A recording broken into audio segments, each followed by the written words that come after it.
ఇప్పుడు మీ జుట్టు రాలడం పూర్తిగా తగ్గిపోతుంది. ప్రిస్మోస్ B fall cure miracle herbal hair oil తో. నమస్తే, వెల్కమ్ టు సుమన్ టీవీ. నేను మీ సాయి. హైదరాబాద్లో గణేష్ లడ్డు వేలమనంగానే ఫస్ట్ మనకు గుర్తుకు వచ్చేది బాలాపూర్ లడ్డు. అక్కడ ఎవ్రీ ఇయర్ కూడా రికార్డ్ బ్రేక్లో ధర పలుకుతుంటుంది. ఈ సంవత్సరం 30 లక్షల వరకు ధర పలికి రికార్డు సృష్టించింది. అయితే అంతకు మించి రిచ్మండ్ విల్లాస్కి సంబంధించినటువంటి అక్కడ పెట్టినటువంటి వినాయకుడి లడ్డు 1,87,00,000. వినడానికే ఆశ్చర్యం కలిగించేటువంటి ధర అది. 1,87,00,000 రూపాయల ధర పలికింది ఆ లడ్డు. అంటే ఇది మిగతా అన్ని గణపతి మండపాలలో జరిగేటువంటి వేలం పాటలతో పాటుగా అలాగే ఉంటుందా? దీనికి ప్రత్యేకత ఏమన్నా ఉందా? అసలు ఈ లడ్డు వేలం పాటలో ఉండేటువంటి విధి విధానాలేంటి? ఇక్కడ చాలా మంచి లాజిక్ ఉంది, చాలా మంచి పాయింట్స్ ఉన్నాయి. రిచ్మండ్ విల్లాస్ వాళ్ళు తీసుకున్నటువంటి నిర్ణయం కూడా చాలా ఇన్స్పిరేషన్గా ఉన్నటువంటి అంశం. చాలా మంచి పరిణామం ఉంది ఈ యొక్క ఆ విల్లాస్కి సంబంధించిన కమ్యూనిటీ తీసుకున్నటువంటి నిర్ణయాలలో. ఎందుకంటే ఒక రకంగా ఇది వేలం పాట అని చెప్పుకోకూడదు, ఒక సామాజిక కార్యక్రమానికి పునాది వేసేటువంటి బాట అని చెప్పుకోవచ్చు. ఒకసారి ఆ వివరాలు పూర్తిగా చూసేటువంటి ప్రయత్నం చేద్దాం. 1,87,00,000 రూపాయలు ఏ రకంగా లడ్డు పలకడం జరిగింది అనేటువంటిది. సో ఇక్కడ ఏటా రికార్డు స్థాయిలో లడ్డు వేలం పాట.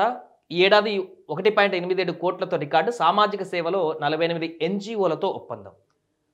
క్రికెటర్ కపిల్ దేవ్ సైతం ప్రశంసలు. చూడండి, కపిల్ దేవ్ కూడా ఈ యొక్క కార్యక్రమానికి సంబంధించిన ప్రశంసలు కురిపించాడంటే ఇది కేవలం లడ్డు వేలం పాటకు సంబంధించినటువంటి విషయం మాత్రమే కాదు.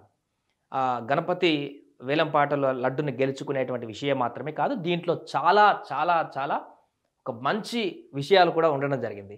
దానికి సంబంధించిన పూర్తి వివరాలు చూద్దాం. ఎందుకంటే ఇందులో వచ్చినటువంటి డబ్బంతా కూడా ₹1 కూడా ఈ కమ్యూనిటీ ఏదైతే ఉందో రిచ్మండ్ విల్లాస్కి సంబంధించి ఏది వాళ్ళు ₹1 కూడా తీసుకోరు, ₹1 కూడా తీసుకోరు.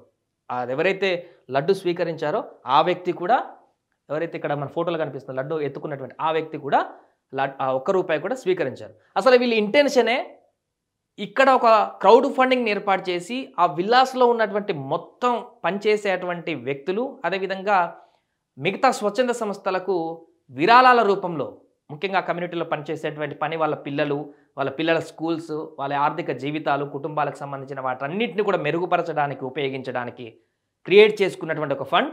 అంతేకాకుండా వివిధ స్వచ్ఛంద సంస్థల ద్వారా బయట ఉన్నటువంటి సామాన్య పేద ప్రజలకి సహాయం చేసేటువంటి దిశగా ఫండింగ్ని చేయడానికి కోసం ఏర్పాటు చేసుకున్నటువంటి ఒక మంచి ఇనిషియేషన్. సో చూద్దాం పూర్తిగా.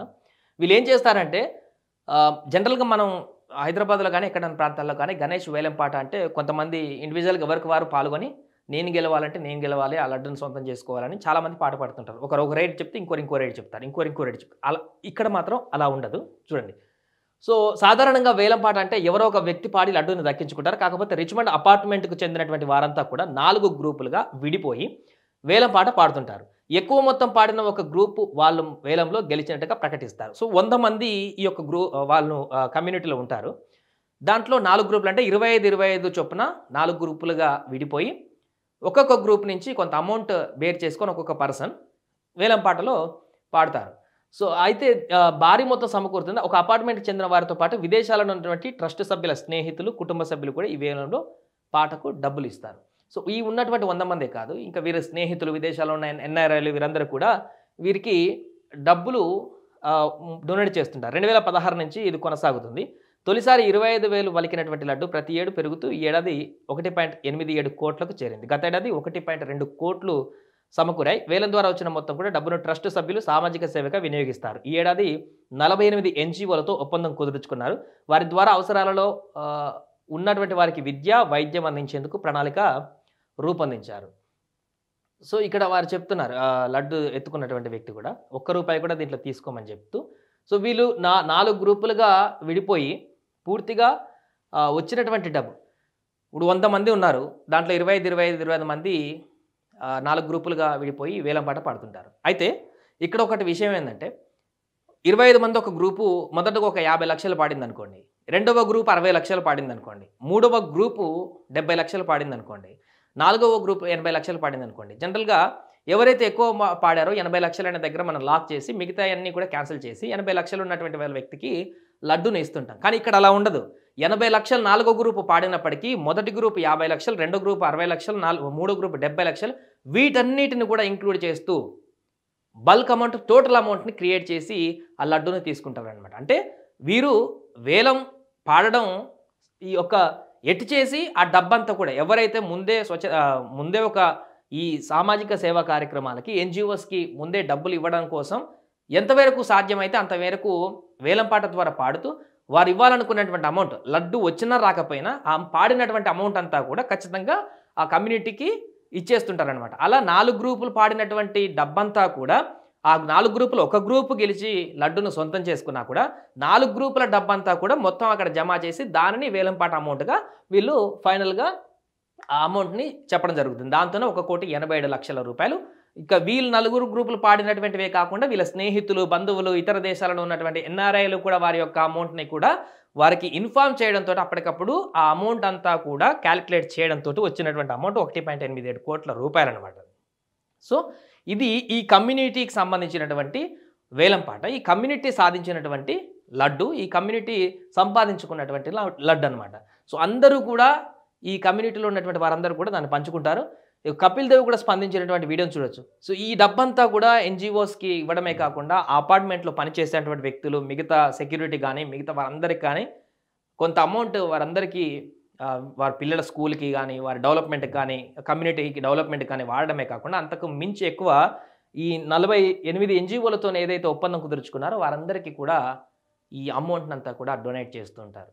వారికి ఆ ఎన్జిఓల ద్వారా పిల్లల విద్య, అదేవిధంగా వారి భవిష్యత్తుకు సంబంధించినటువంటి కార్యక్రమాలన్నిటి కూడా దీన్ని పూర్తిగా ఉపయోగిస్తారు. అసలు వీళ్ళు మొదలుపెట్టిందా ఆ ఇంటెన్షన్ తోటి. ఈ యొక్క అందరూ ఉన్నతమైనటువంటి స్థితిలో ఉన్నటువంటి వ్యక్తులే, ఆ విల్లాల్లో ఉన్నటువంటి వ్యక్తులు చాలా ధనవంతులు.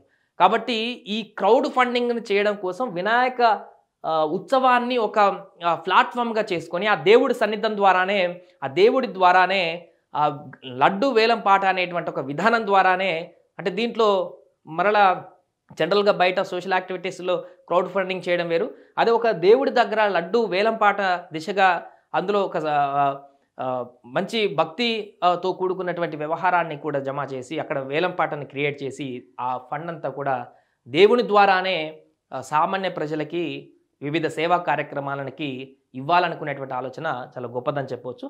అందుకే ఈ యొక్క 1,87,00,000 రూపాయల లడ్డు వేలంపాట పలికిందనేటువంటి విషయానికి సంబంధించినటువంటి అంశం ఇప్పుడు దేశవ్యాప్తంగా కూడా చర్చకు వస్తుంది. వాళ్ళు తీసుకున్నటువంటి ఇనిషియేషన్ కూడా చాలా గొప్పదైనటువంటి విలువైనదంటూ కూడా ప్రశంసలు కూడా ఇప్పుడు వినిపిస్తున్నాయి.